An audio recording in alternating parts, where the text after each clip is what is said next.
ভারত যদি আমাদের সাথে সুসম্পর্ক রাখতে চায়, বন্ধুত্ব করতে চায়, সেই সম্পর্ক হবে দু দেশের মানুষের স্বার্থ সংশ্লিষ্ট বিষয়ে।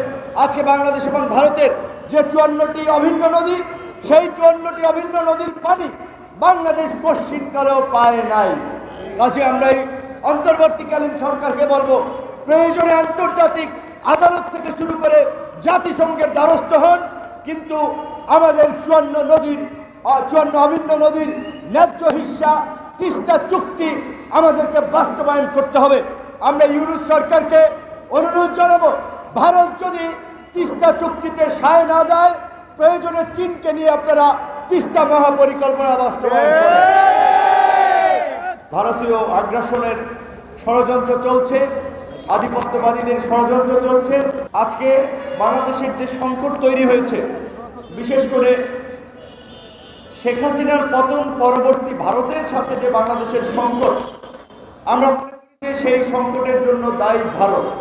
সরকারের পক্ষ থেকেও সুস্পষ্ট বার্তা ছিল, রাজনৈতিক দলগুলোও বলেছে ভারতের সাথে বাংলাদেশের যে কূটনৈতিক সম্পর্ক সেটি স্বাভাবিকভাবেই চলবে। অভ্যুত্থান পরবর্তী বাংলাদেশের সরকার কিংবা কোনো রাজনৈতিক দলকে সেভাবে দাস দাসীর মতো ব্যবহার করতে পারবে না, যার ফলে ভারতের দিক থেকে এই প্রতিক্রিয়াগুলো আমরা দেখতে পাচ্ছি। বাংলাদেশকে নিয়ে সংঘবদ্ধভাবে ভারতের গণমাধ্যম, তাদের রাজনৈতিক দলের নেতৃবৃন্দ, নাগরিক সমাজ সংঘবদ্ধভাবে অপপ্রচার এবং প্রোপাগান্ডা চালাচ্ছেন যে বাংলাদেশে সংখ্যালঘুদের উপরে নির্যাতন হচ্ছে, নিপীড়ন হচ্ছে, মন্দির ভাঙচুর হচ্ছে, যা একেবারেই ভিত্তিহীন এবং অসত্য। আমরা ভারত সহ সমস্ত বিদেশি গণমাধ্যমকে আমন্ত্রণ জানাবো, আপনারা বাংলাদেশে এসে বাংলাদেশের গ্রামগঞ্জে ঘুরে দেখুন কোথায় হিন্দুদের উপরে আক্রমণ হয়েছে, কোথায় মন্দিরে আক্রমণ হয়েছে। যেই দু একটি ঘটনা ঘটেছে এগুলো রাজনৈতিক ঘটনা। আওয়ামী লীগের আমলে হিন্দু হয়েও যারা মুসলমান কিংবা হিন্দুদের উপরে নির্যাতন নিপীড়ন চালিয়েছে, জনরোষে জনক্ষোভে আজকে তাদের নামে মামলা হচ্ছে, কোথাও বিচ্ছিন্ন হামলা মামলার ঘটনা ঘটছে। এটি কোনো সামগ্রিক ঘটনা না। কাজেই আমরা ভারতের মিডিয়া সহ আন্তর্জাতিক গণমাধ্যমকে বলবো, বিষয়টি সঠিকভাবে আপনারা তুলে ধরবেন। ভারতের বিক্রম মিশ্রি পররাষ্ট্র সচিব এখানে এসেছে, দেখেছেন ওই যে বলে ঠেলার নাম। আগে যারা আসতো পায়ের উপরে পা তুলে কথা বলতো, এখন দেখেছেন তো বাংলাদেশের পররাষ্ট্র সচিবের সাথেও কথা বলে বিনয়ের সাথে মার্জিতভাবে।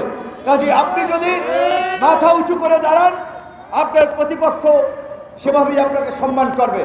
এই পরিবর্তিত বাংলাদেশে আজকে সমস্ত রাজনৈতিক দলগুলো দাবি জানিয়েছে, গত 16 বছরে শেখ হাসিনার আমলে ভারতের সাথে যে সকল অন্যায্য এবং দেশবিরোধী চুক্তি হয়েছে, সমস্ত চুক্তি জনসম্মুখে প্রকাশ করা, একই সাথে বাংলাদেশের মানুষের যে আকাঙ্ক্ষা সেটি ভারতকে জানিয়ে দেওয়া, একই সাথে বাংলাদেশের সীমান্তে, বাংলাদেশ ভারতের সীমান্তে যেভাবে প্রতিদিন নিরীহ মানুষকে গুলি করে হত্যা করা হয়, পরিষ্কারভাবেই এই আজকের স্বরাষ্ট্র উপদেষ্টা মহোদয় যখন বিডিআরের ডিজি ছিলেন, তাদের নির্দেশনা ছিল আমাদের একজন বাংলাদেশিকে মারলে তাদের একজন সোলজার, একজন সাধারণ ইন্ডিয়ান 3 জনকে মারতে হবে।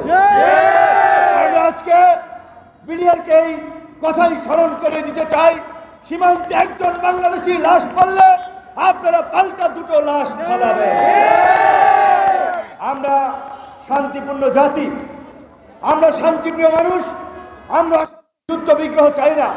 কিন্তু ওই যে ভারতের ক্ষমতাসীন দলের এই যে উগ্র হিন্দুত্ববাদীরা সীমান্তের ওখানে সে স্লোগান দিচ্ছে, বাংলাদেশে ঢোকার চেষ্টা করা হচ্ছে, আমরা তাদেরকে হুঁশিয়ারি দিয়ে বলতে চাই, তোমরা যদি এই সমস্ত বিশৃঙ্খলা উস্কানি বন্ধ না করো, বাংলাদেশের জনগণ বসে থাকবে না।